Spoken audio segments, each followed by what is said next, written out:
Lectura del Santo Evangelio según San Lucas. Gloria a ti, Señor.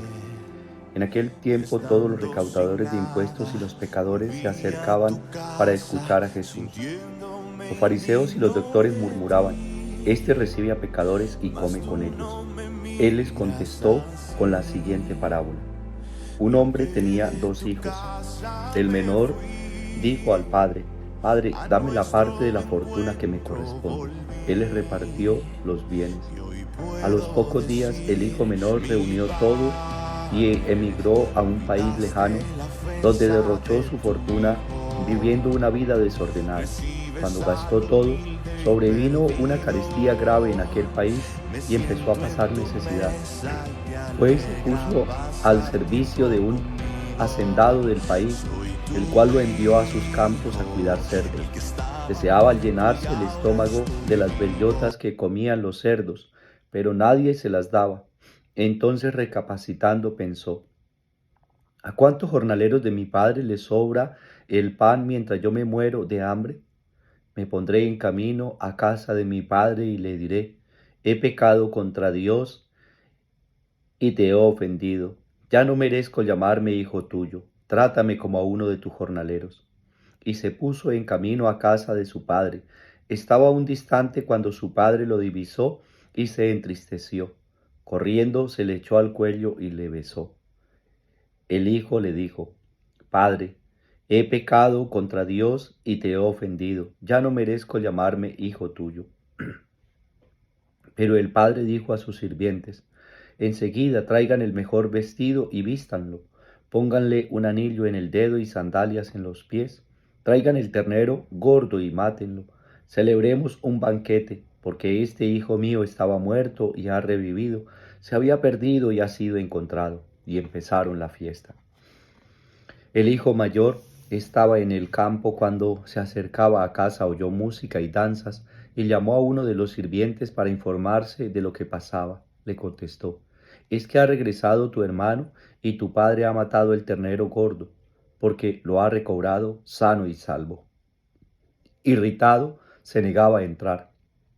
Su padre salió a rogarle que entrara, pero él le respondió: Mira, tantos años llevo sirviéndote sin desobedecer una orden tuya y nunca me has dado un cabrito para comérmelo con mis amigos. Pero cuando ha llegado ese hijo tuyo, que ha gastado tu fortuna con prostitutas, has matado para él el ternero gordo. Le contestó: Hijo, tú estás siempre conmigo y todo lo mío es tuyo. Había que hacer fiesta, porque este hermano tuyo estaba muerto y ha revivido, se había perdido y lo hemos encontrado. Palabra del Señor. Gloria a ti, Señor Jesús. Hermanos y hermanas, bendición especial. Hoy es sábado 22 de marzo. Con gran alegría recibimos el mensaje de la palabra de Dios, que es mensaje de salvación para nosotros. Hoy está esta parábola que conocemos como la parábola del Padre Misericordioso, u otros la conocen también como la parábola del Hijo Pródigo. Pero quedémonos con el primer nombre, que es el más acertado de este texto bíblico, donde nos habla del Padre que es misericordioso con sus hijos. El Padre es Dios, y los hijos pues podemos representar cada uno de esos dos grupos: aquellos que están perdidos en el camino de la vida, que han caído en vicios, que piensan que la vida solamente es placeres, que la vida es solamente rumba, parranda, trago, mujeres, perdición. Y hay otros que creen que la vida tan solo son cumplir normas y leyes, vivir la vida pero sin un sentido, sin una plenitud, hacerla, vivirla porque toca y especialmente cumpliendo normas y leyes que no le dan ningún sentido a la vida o no le dan la plenitud. Ahí se mueven estos dos hijos de este Padre misericordioso. El menor de ellos pide la herencia, como escuchamos en el pasaje bíblico, y se marcha a un país lejano donde va a gastarse toda la fortuna en una mala vida. Y el otro hijo se queda pues con el papá. Así de mirada meramente humana uno diría, pues el que se quedó con el papá es el que merece todo, y el hijo que se fue de la casa y lo derrochó todo, pues ya se gastó su oportunidad, ya se gastó su herencia. ¿Qué más viene a buscar? Pero aquí el Señor Jesús, con esta parábola, trata de enseñarle a las autoridades judías y también a nosotros que Dios nunca se cansa de perdonar y de amar a sus hijos. Todos somos hijos, y al igual que a una madre, todos sus hijos le duelen, incluso una madre también se desvive, incluso más por aquel hijo que está expuesto en las parrandas, en los vicios, en los peligros y en tantas situaciones que a veces corren peligro afuera de la casa porque su mamá los conoce y ella es la que más sufre y por el que más reza y cuando regresa a casa pues también se alegra. En cambio el hijo que siempre permanece en casa no es que no lo quiera, el amor es igual también para el hijo, pero ¿cuál de los dos necesitaría más cuidado? Sería la pregunta. Y la respuesta es, pues para el que está perdido, para el que se ha alejado. Y así es mi Dios. Mi Dios a todos nos tiene en cuenta.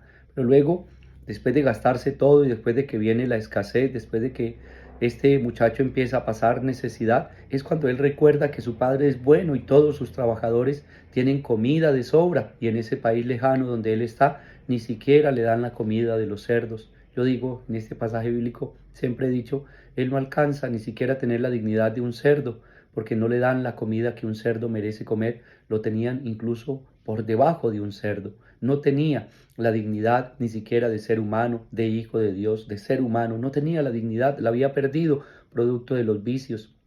Pero el hombre se acuerda de su padre y en esta acordarse hace la reflexión que todos deberíamos hacer una vez en nuestra vida. He pecado contra el cielo, he pecado contra Dios y he pecado también contra mis padres, contra mi padre, pero ya sé lo que voy a hacer. Regresaré y le diré a mi padre, no me trates como un hijo, sino trátame como uno de tus sirvientes, como uno de tus empleados. Con esta consigna él regresa.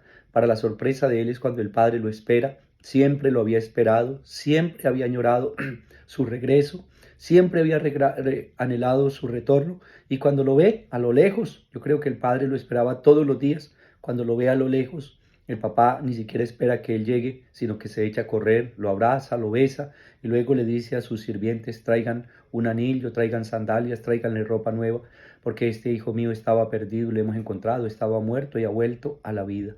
Cuando el pecador se arrepiente y vuelve a Dios, siempre encontrará la misericordia y vive, porque el Señor nos dice en su palabra, lo que Él quiere es que el pecador se arrepienta y viva. Pero también está la otra parte, el hijo que siempre había permanecido con Él, que se negaba a entrar. El Padre le había enseñado cómo es que se trata a la gente y Él no lo había aprendido, con amor, con misericordia, cómo debía tratar al mismo de su sangre que lo desconoció, ese hijo tuyo, ese que se gastó tus que se gastó tu fortuna, ese, o sea, ni siquiera lo considera como mi hermano, sino aquel desconocido. Y el papá le dice, ese hermano tuyo estaba muerto y ha vuelto a la vida, estaba perdido y lo hemos encontrado. Es preciso que hagamos fiesta, porque hay más alegría en el cielo por un pecador que se convierte que por 99 justos. Y también dice la palabra de Dios, si el justo se vuelve a la maldad, entonces él encontrará pues su perdición. Si el justo se devuelve al desamor, que era lo que le había enseñado este Padre misericordioso a su Hijo, si él se vuelve al desamor, a la falta de misericordia, pues él mismo es el que se está perdiendo. Porque si él de verdad acepta al Padre misericordioso como un Padre que no solamente vela por el que se queda, sino también vela por el que se ha ido y ahora regresa, pues así es mi Dios, siempre estará velando por quien es firme, por quien está cumpliendo con sus mandatos, quien sigue su palabra, quien nunca se ha desviado y es fiel a la palabra de Dios, pero lo hace con alegría, pues no tiene perdición. Pero si por la envidia que deja entrar a su corazón no es capaz de reconocer la misericordia del Padre, termina perdiendo su herencia, termina perdiendo la alegría de la salvación. Así es, hermanos, todos nosotros somos hijos de Dios y para Dios todos somos importantes, tanto los pecadores como los justos. Por eso el Señor nos dice también en su palabra, porque Dios hace caer la lluvia sobre los justos y los injustos, sobre los buenos y los malos. Dios hace salir su sol sobre los buenos y los malos. Dios no discrimina a nadie y Dios siempre espera nuestro regreso y cuando regresemos arrepentidos, el Señor nos recibirá con un abrazo. Esta es la Cuaresma. Este es el tiempo de gracia y de bendición que el Señor nos da y qué bonito que así lo aprovechemos. Volvamos nuevamente a Dios. No importa en qué situación de vida estemos, el caso es que tengamos la fuerza y la capacidad de decir, he pecado contra Dios, he pecado contra los que he hecho daño, contra los que he hecho sufrir. Es hora de regresar y de pedir perdón. Que Dios te recibe con un abrazo y con fiesta. Dios nos bendiga, bendiga a aquellos hermanos nuestros que están enfermos en clínicas, hospitales, aquellos que pasan enfermedades graves o terminales. También bendiga el Señor a quienes cumplen hoy un año más de vida, 22 de marzo. El Señor les colme de alegría y de bendición. Para todos los que cumplen años en este día, bendiciones especiales. Dios les colme de bendiciones para ustedes. Feliz cumpleaños. Oremos también por nuestros hermanos que han descansado en la paz de Cristo y por todos los que reciben este Evangelio. Que el Señor los bendiga y también los invito a que lo compartan. El Señor esté con ustedes y con tu espíritu. La bendición de Dios Todopoderoso, Padre, Hijo y Espíritu Santo, descienda sobre nosotros y nos acompañe siempre. Amén. Feliz día para todos. Dios nos bendiga.